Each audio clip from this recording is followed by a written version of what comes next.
Boa tarde a todos. Primeiramente, gostaria de cumprimentar o presidente da mesa, o vereador Sérgio Santana, e já o parabenizar pela excelente iniciativa. Cumprimentar o meu amigo Dr. Marco Antônio, advogado das associações Rádio Táxi, ACAT, Cooper e Onda Azul. Cumprimentar o presidente dos sindicatos taxistas, Luiz Antônio Sares Guerra, o qual, na sua pessoa, cumprimento todos os taxistas aqui presentes. Cumprimentar o advogado da CT, Dr. Valner. E, por último, cumprimentar o vereador Paulo Miyashiro por todo o empenho para os taxistas, principalmente no tocante ao assunto desta audiência pública. E também, na sua pessoa, cumprimento os demais vereadores aqui presentes. Vou tentar ser breve e apenas externar para a mesa e para o público que está nos assistindo o árduo trabalho realizado pela Comissão de Direito de Trânsito ao longo de quase 20 meses, principalmente após a decisão do STF, que não mais permite a transferência de autorizações, seja através de cessão de direitos, seja por falecimento. Aqui não vamos discutir se a decisão do STF foi injusta ou equivocada. A decisão está posta e não pode ser alterada. Apenas não transitou em julgado face à apresentação dos embargos de declaração, que visa tão somente a modulação dos efeitos da decisão, ou seja, a partir de quando a decisão começar a valer. O que tentaremos discutir seria uma saída jurídica em âmbito municipal que não vá contra a decisão do STF. Decisão esta que causou um problema que afeta centenas de taxistas do município de Santos e milhares no Brasil. Aqui vai uma crítica para a atitude da CET em relação a esses 20 meses.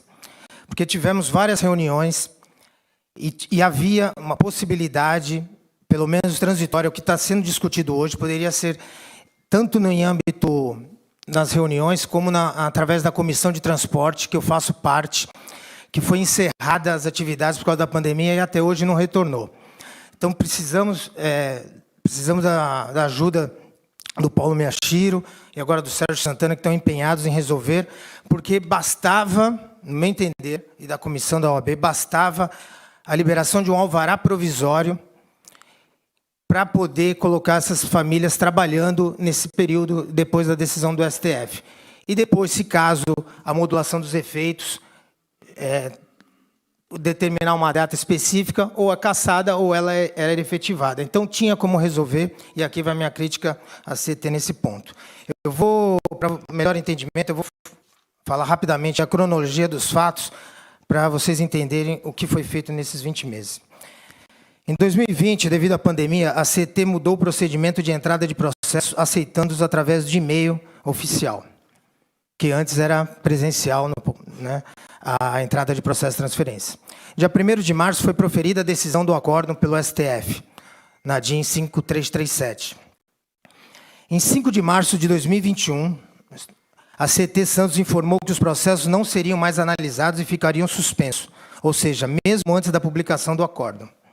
Em 25 de março de 2021, foi publicado a data da publicação do acórdão originário.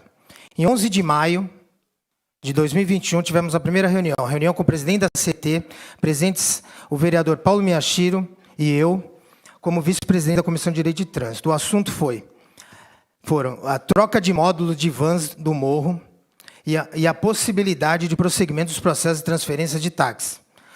O presidente Fifi comprometeu-se em buscar uma solução e nada fez. Em 24/6, lembrando que os módulos também até hoje não foram resolvidos.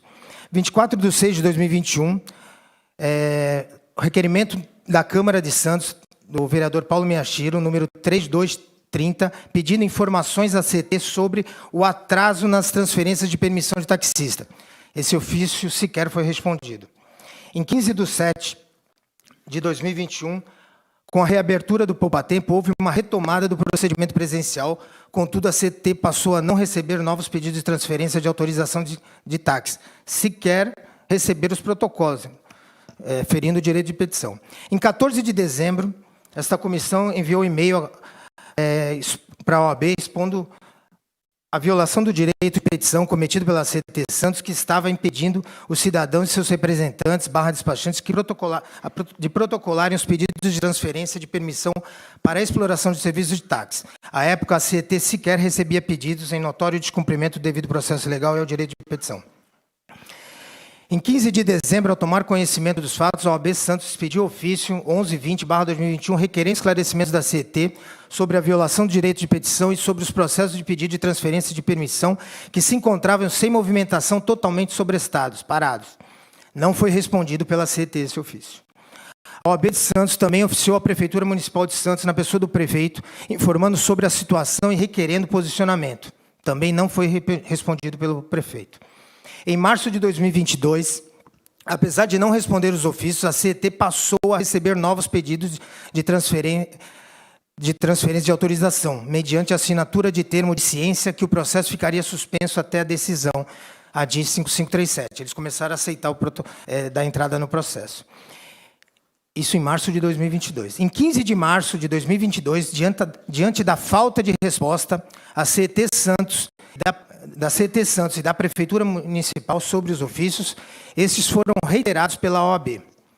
Em 17 de março de 2022, a CET manifestou-se, alegando que a suspensão das transferências de permissão tem fundamento legal na decisão proferida do STF e disse que não estava mais impedindo o protocolo de requerimentos.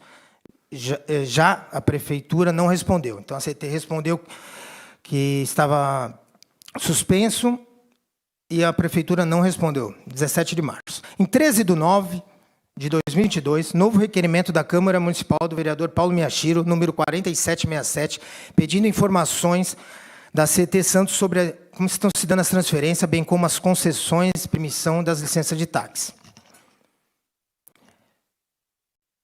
Em 13 de 10 de 2022, a resposta do prefeito de Santos, de acordo com o qual todos os processos de pedido de transferência, de permissão de táxi encontram-se suspensos por força da DIN 533, que julgou inconstitucional o dispositivo que permitia a transferência de permissão a terceiros. Agora, em 14 de 11 de 2022, a Comissão de Trânsito requisitou ao OAB Santos que fosse enviado novo ofício à CET para que esclareça quantos processos de transferência de autorizações de táxi estão parados, com os nomes dos cedentes, cessionários, número de CPF e data da entrada do processo. Essa mesma solicitação foi feita pelo vereador Paulo Miyashiro e pelo vereador Sérgio Santana. Uma observação que tem que fazer aqui, em 2020, a CET Santos suspendeu, em razão da pandemia, as reuniões da Comissão de Transporte Público de Santos, da qual faço parte, e até o momento os trabalhos não foram retomados, o que é lamentável, pois através dessa comissão poderia ter sido discutido todo o presente assunto. Em São Paulo, a Prefeitura regulou o assunto através da portaria publicada em abril de 2022, permitindo a sucessão de transferências de alvarás em caráter provisório, até o julgamento final do STF.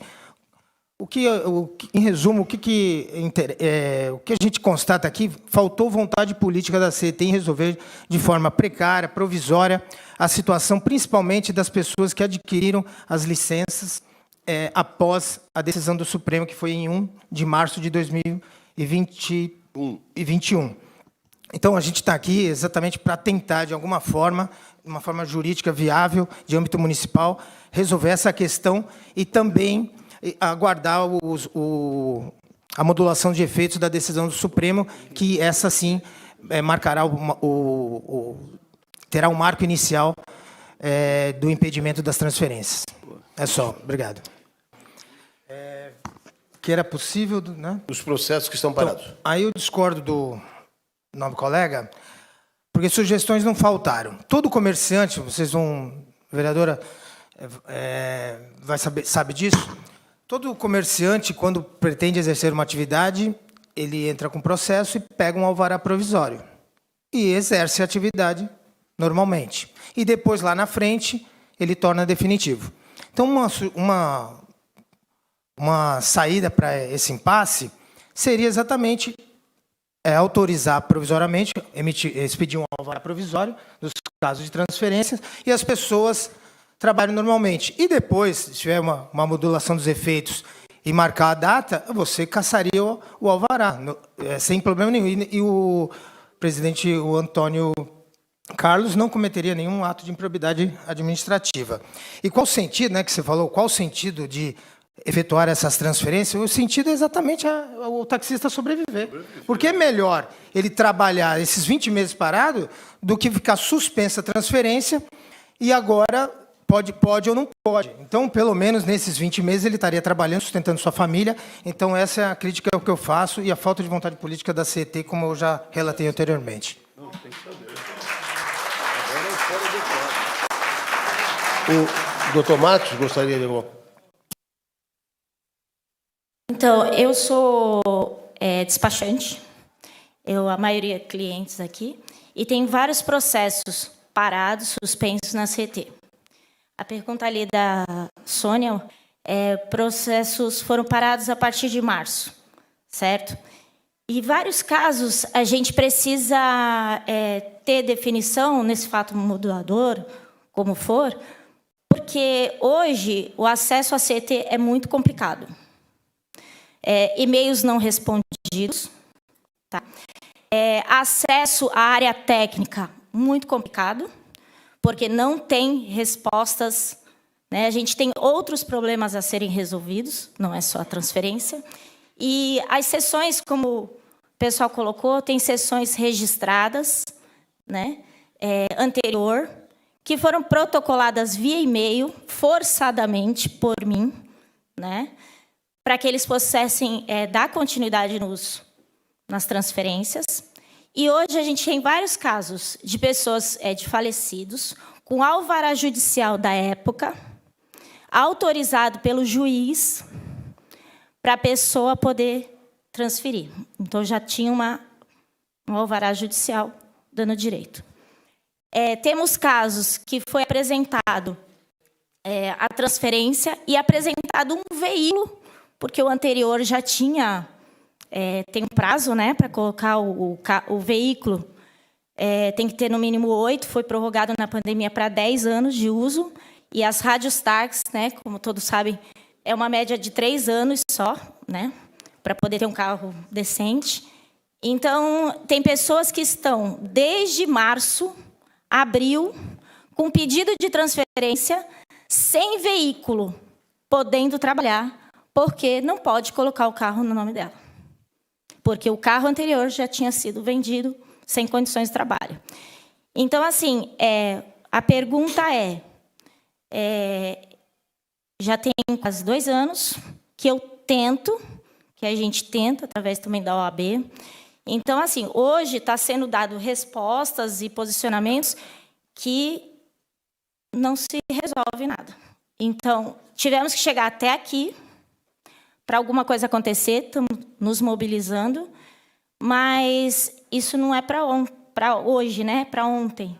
Tem viúvas aqui, como foi falado, que eu estou querendo mostrar a gravidade, que hoje, se essa pessoa procura diretamente o poupa-tempo no setor da CET, a orientação, que lá não é área técnica, como falam, porque não tem esse acesso, houve uma mudança toda no cronograma de trabalho, mudanças de gerência, colocado pessoas que não têm conhecimento técnico, tá? Estão trabalhando com os funcionários que sabem. E já tentei várias vezes contato lá e não é bem sucedido. Então, assim, existe mais problemas do que se mostra. Então, o que acontece? Quando a gente protocola, ou melhor, voltando aqui ao caso das viúvas, se elas procuram o atendimento no poupa-tempo e a orientação é dada, entrega o CPEST, o RCT e a permissão, acabou. Ninguém fala que vai estar suspenso, ninguém fala que é para procurar seu direito, nada disso. É para entregar e acabou a permissão ali. E muitos fazem sem entender o que estão fazendo. Então, é grave. Entendeu? Então, assim, existem pessoas sem trabalhar porque não conseguem colocar carro. Existem pessoas, casos de falecimento também, que foram até o IPEM, verificação anual, e foram impedidas de fazer porque estava falecido. Foram à CT, não poderia ser dado uma autorização provisória, como foi falado aqui. Um tempo para a pessoa se posicionar, o que fazer. Fora que o veículo, a partir do momento que a pessoa falece, existe um prazo de inventário para ser cumprido. Existe algo que a pessoa tem que fazer nos bens, automaticamente ela perde a isenção de PVA, então já gerou custo. O imposto ninguém deixou de receber. Ok? Então a gente precisa realmente que se olhe e vamos deixar de ser invisível, né? Hoje eu sou despachante, né? Por quê? Porque meu pai era taxista. E se ele hoje tivesse vivo, ele estaria aqui com certeza. Tá bem? É isso. Então nós precisamos de um... Obrigado. E dizer que a OAB está à disposição, sempre teve, né? Conforme eu relatei aqui inicialmente, desde 2021, estamos isso. E eu gostaria que essa audiência pública resultasse na mudança de postura da CET. Porque exatamente, como eu disse anteriormente, não responder ofício da própria Casa Legislativa, aqui da Câmara, não responder ofício da própria OAB, tivemos que reiterar para poder ser respondido. Tinha saída anteriormente, como eu falei, o alvará provisório, não haveria nenhum problema com improbidade administrativa. E espero que isso sirva realmente dessa mudança de postura com as entidades e com o taxista. E eu vou aproveitar, Sérgio, eu gostaria de anexar esse relatório, essa cronologia de tudo que aconteceu, com datas, com requerimentos e e-mails ao projeto, para que os vereadores tenham ciência de tudo que se passou até aqui. Muito obrigado. Doutor Marcos.